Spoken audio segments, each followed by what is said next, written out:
बिस्मिल्लाहिर्रहमानिर्रहीम अस्सलाम वालेकुम रहमतुल्लाह। इलेक्शन कमीशन ऑफ पाकिस्तान को जिस तरीके से इमरान खान के ख़िलाफ़ 2024 में इस्तेमाल किया गया, अब उसी इलेक्शन कमीशन को आसिफ अली जरदारी के ख़िलाफ़ इस्तेमाल करने का फ़ैसला किया गया।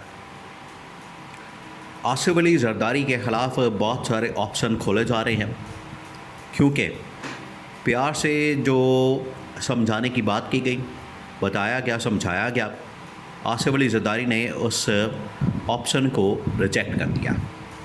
जैसे ही ऑप्शन को रिजेक्ट किया गया तो अब आप देख लें कि किस किस्म का आसिफ अली जरदारी के ऊपर धावा बोल दिया गया। पिंकी का सामने आना, ड्रग स्मगलिंग और इस तरह के मामलात का सामने आना, इसको लिंक करना बिलावल के साथ, आसिफ जरदारी के साथ, आसिफ जरदारी की बहन फरियाल तालपुर के साथ, और उधर इम्पीचमेंट की ऑप्शन, आसिफ अली जरदारी को माजूल करने की ऑप्शन या उससे इस्तीफ़ा लेने की ऑप्शन, दबाव बढ़ा के, ये तमाम ऑप्शन मौजूद हैं टेबल के ऊपर इस्टेब्लिशमेंट के लिए। अब एक और ऑप्शन का इजाफ़ा कर दिया गया। वो ऑप्शन ये है कि इलेक्शन कमीशन ऑफ पाकिस्तान के ज़रिए से आसिफ अली जरदारी को डी नोटिफाई कर दिया जाए कि अदालत के अंदर, आईनी अदालत के अंदर एक पिटीशन दायर की जाए कि आसिफ अली जरदारी करप्शन की वजह से, स्मगलिंग की वजह से, ड्रग्स की, मनी लॉन्ड्रिंग की वजह से, इन तमाम केसेस के अंदर मतलूब है, वांटेड है, और इस्तिस्ना की वजह से ये बंदा छुप के बैठा है। लिहाजा बेहतर है कि इसके ख़िलाफ़ कार्रवाई करते हुए डी नोटिफाई किया जाए और इलेक्शन कमीशन ऑफ पाकिस्तान को डायरेक्शन दी जाए कि इसको डी नोटिफाई करें और ऐवान सदर से निकाल दिया जाए। ये अब होने जा रहा है इनके साथ। तो इस्टेब्लिशमेंट, आपको बताया कि इस्टेब्लिशमेंट के पास तो तमाम के तमाम हरबे हथकंडे मौजूद होते हैं, उनके पास तमाम रास्ते हैं, उनके पास तमाम ऑप्शन है कि किस तरीके से बंदे को बाहर निकालना है, घर भेजना है, छुट्टी करानी है, लाने के लिए भी, बिठाने के लिए भी ऑप्शन होते हैं और निकालने के लिए भी ऑप्शन होते हैं। तो अब इलेक्शन कमीशन ऑफ पाकिस्तान, देखिए आप याद करें, आज से 2 से 4 दिन पहले इसी इलेक्शन कमीशन ऑफ पाकिस्तान के एक कारिंदे को, एक शख्स को जो बतौर सेक्रेटरी काम कर चुका है, खमद अल शाह, और किस तरीके से आके वो इस्टेब्लिशमेंट की ज़बान बोल रहा है, आप ज़रा सोचें, सुने, तब आपको आइडिया होगा कि इस्टेब्लिशमेंट के कितने पंजे मजबूत हैं। उसने अपने सिस्टम के अंदर पंजे गाड़े हुए और कितनी मजबूती के साथ वो ऑपरेट करते हैं, काम करते हैं। पहले बातें हो रही थी बड़े ही खुफिया अंदाज में, लोग कुछ बात करते थे, कुछ नहीं करते थे, कुछ कह देते थे, कुछ नहीं कहते थे, और कोड वर्ड्स के अंदर कि हाँ इस्टेब्लिशमेंट चाहती है सदर को निकाल दिया जाए, ऐवान सदर से आसिफ जरदारी को निकाल दिया जाए, उसके बाद फील्ड मार्शल आ जाए क्योंकि वो हेड ऑफ स्टेट बनना चाहते हैं। ये बड़े कोड वर्ड्स के अंदर खुफिया अंदाज में बात होती थी, लेकिन अब उन्होंने खुल्लम खुल्ला इजहार कर दिया। साबिक सेक्रेटरी इलेक्शन कमीशन खमद अल शाह ने, उसने कहा कि बिल्कुल फील्ड मार्शल यूनिफॉर्म के अंदर सदर बन सकते हैं, कोई रुकावट नहीं, कोई मसला नहीं। आईनी अदालत के अंदर केस आए, उन्होंने आर्टिकल के अंदर, आइन के अंदर एक आर्टिकल शामिल करना है और यूनिफॉर्म के अंदर सदर बन जाएंगे। उन्होंने खुल्लम खुल्ला स्टेटमेंट जारी कर दी बग़ैर किसी लगे लिपटी के।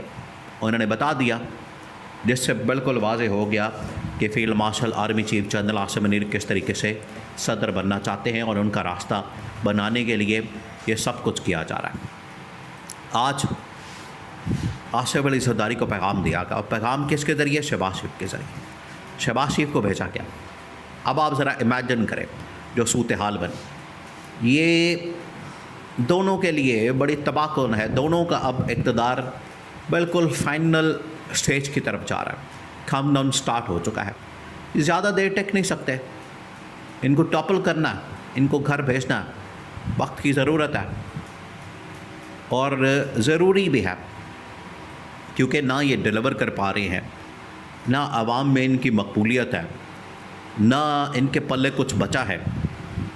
करप्शन के अंदर, लूटमार के अंदर, हलवे मांडे के अंदर इन्होंने अपना हाथ साफ किया है।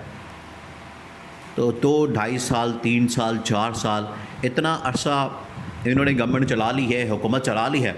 बस ठीक है, फिर आवाम की भी अब बस हो चुकी है, बाँ कर रही है। हर रोज़ कीमतें बढ़ा दी जाती हैं, बिजली के बिल बढ़ा दिए जाते हैं, गैस के बिल बढ़ा दिए जाते हैं। तो कितना बर्दाश्त किया जाए। इन लोगों की तब्दीली के साथ आवाम के अंदर थोड़ा गुस्सा ठंडा हो जाएगा, बाद में इनके ख़िलाफ़ एहतसाब का नारा लगाया जाएगा, लोग फिर खुश हो जाएंगे। तो पब्लिक का ट्रस्ट और पब्लिक का जो एतमाद है उसको हासिल करना इस्टेब्लिशमेंट के लिए इस वक्त बड़ा ज़रूरी है। इस्टेब्लिशमेंट ने इसी वजह से इनको हटाने के लिए, गवर्नेंस मॉडल को चेंज करने के लिए, मुल्क के अंदर प्रेसिडेंशियल सदारती निज़ाम नाफज करने के लिए ये रास्ता निकाला। अब इलेक्शन कमीशन ऑफ पाकिस्तान कैसे डी नोटिफाई कर सकता है, सबसे बड़ा सवाल ये है, होगा क्या। देखिए, इस्लामाबाद के अंदर बड़े वकील मौजूद है, बहुत ज़्यादा, कोई मसला नहीं है। कोई एक वकील को इशारा दिया जाएगा, किसी एक वकील को मैसेज आएगा, उसको ग्रीन सिग्नल आएगा और पिटिशन भी एबन के उसके पास लिखी लिखाई उसको व्हाट्सएप कर दी जाएगी। वो जैसे ही व्हाट्सएप खोलेगा, पिटिशन आएगी, सुबह उठेगा 8 बजे अदालत के अंदर जाएगा, पिटिशन दायर कर देगा कि इसके ख़िलाफ़, आसिफ अली जरदारी के ख़िलाफ़। अब आईनी अदालत किसके कंट्रोल में है, सारी दुनिया जानती है। जस्टिस मोइनुद्दीन खान, जस्टिस सियाया आफरीदी और इसके अंदर बैठे हुए तमाम के तमाम जजेस इस वक्त इस्टेब्लिशमेंट के कंट्रोल में है। कोई मसला नहीं है, परेशानी नहीं है। जब चाहे, जैसा चाहे, जो चाहे आप उनसे फ़ैसला करवा लें। अब पिटिशन दायर की जाएगी उधर आईनी अदालत के अंदर। आईनी अदालत को ये कहा जाएगा कि ये ग्राउंड्स हैं, ये वो बुनियादें हैं, ये वो चीज़ें हैं जिसकी बुनियाद के ऊपर आसिफ अली जरदारी को फ़ारिग किया जाए। वो पिटिशन डायरेक्शन निकलेगी वहाँ से इलेक्शन कमीशन ऑफ पाकिस्तान को। अब ये सिनारियो बनेगा, आपने इसको जहन में रखना। इलेक्शन कमीशन ऑफ पाकिस्तान उसके बाद डे नोटिफाई कर देगा और आसिफ अली जरदारी इस तरह से, जिस तरह से मक्खन से बाल को निकाला जाता है, बिल्कुल उसी तरीके से इनको निकाल के बाहर फेंक दिया जाएगा। ये अब ऑप्शन आई है सामने। तो आसिफ अली जरदारी अपनी खैर मनाए। अभी तक देखें, आसिफ अली जरदारी ने एक इनकार किया। जब उसे कहा गया कि अब रिज़ाइन करें, प्यार से उसको समझाया गया, बताया गया, उसने रिज़ाइन करने से इनकार किया। उसके बाद देखें कैसे खाते खुल गए। पिंकी से लेकर इलेक्शन कमीशन ऑफ पाकिस्तान से डी नोटिफाई करना, इम्पीचमेंट, इस्तीफ़ा, बरतरफी, तमाम ऑप्शन खुल गए हैं और किसी एक ऑप्शन के ज़रिए से अब इनको हटा दिया जाएगा।